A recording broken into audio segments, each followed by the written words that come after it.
You have felt the edge of it already. At the bottom of a swimming pool, your ears begin to ache.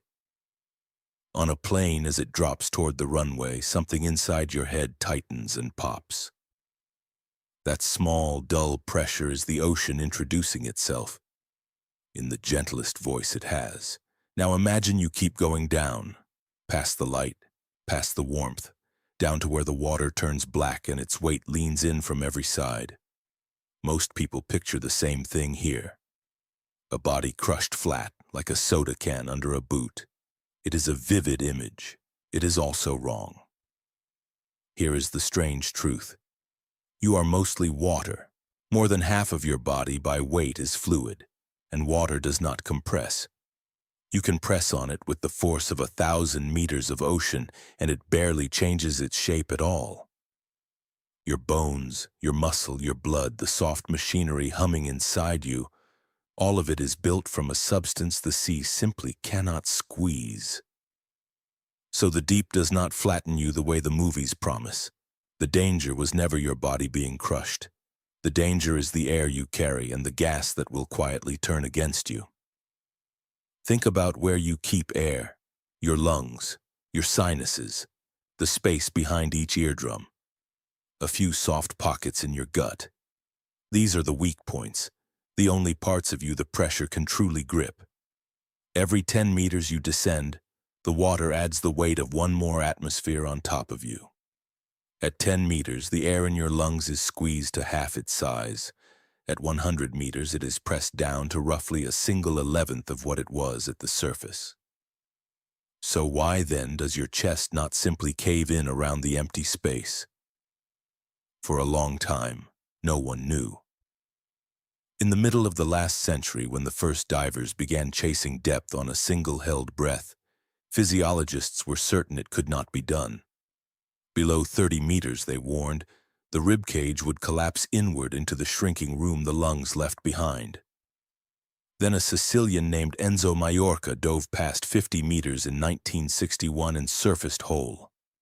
And a Frenchman named Jacques Mayol went further still, touching 100 meters in 1976, a depth that by every calculation should have killed him. So what were the scientists missing? When they finally studied Mayol's body, they found the answer hiding inside him.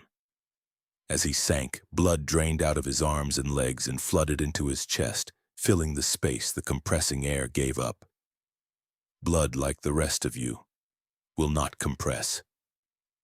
It became a soft, liquid armor around his lungs. His heart, meanwhile, slowed from 60 beats a minute to 27, an ancient reflex you share with whales and seals, an instinct that runs strongest of all in small children. Your body, it turns out, already knows how to go down, so if the pressure alone will not break you, what does? The answer is the part almost no one expects. The deep sea does not attack you from the outside. It gets inside you. Under enough pressure, the very gases that keep you alive begin to change their character. Nitrogen, the harmless gas that makes up most of every breath you take, turns into something like a drug. Divers call it the rapture of the deep. It arrives as a warm, careless calm, a slow blurring of judgment until a person can forget which way is up and feel only peace. Oxygen, the gas you cannot live a few minutes without, slowly becomes a poison. How can the air that sustains you become the thing that fells you? Consider Herbert Nitsch, an Austrian who in 2012 became the deepest human being who has ever lived, falling to 253 meters on a single breath. He was not crushed at the bottom. He simply fell asleep, lulled unconscious by the nitrogen dissolved in his own blood. And as his team carried him back toward the light, a second danger rose. The gas that had pressed into his blood under all that weight came fizzing out as tiny bubbles, the way a bottle of soda erupts the instant you twist the cap. That is the bends. It left this extraordinary man fighting his way back from strokes. The sea had not broken him. It had seeped into him, and then betrayed him on the journey home. Go deeper than any breath could ever carry you, and you meet the final wall. In 1992, a diver named Theo Mavrostomos sealed himself inside a pressure chamber for an experiment, breathing an exotic blend of gases built to keep his mind clear where ordinary air would not. He reached a pressure equal to 701 meters of seawater. But the pressure itself, with no narcotic gas to blame, had begun to scramble his nervous system. His hands shook.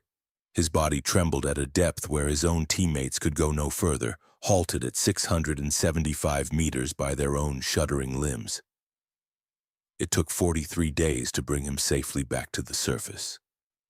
There is a line, it seems, that the human body cannot cross, no matter how cleverly you try to outwit it.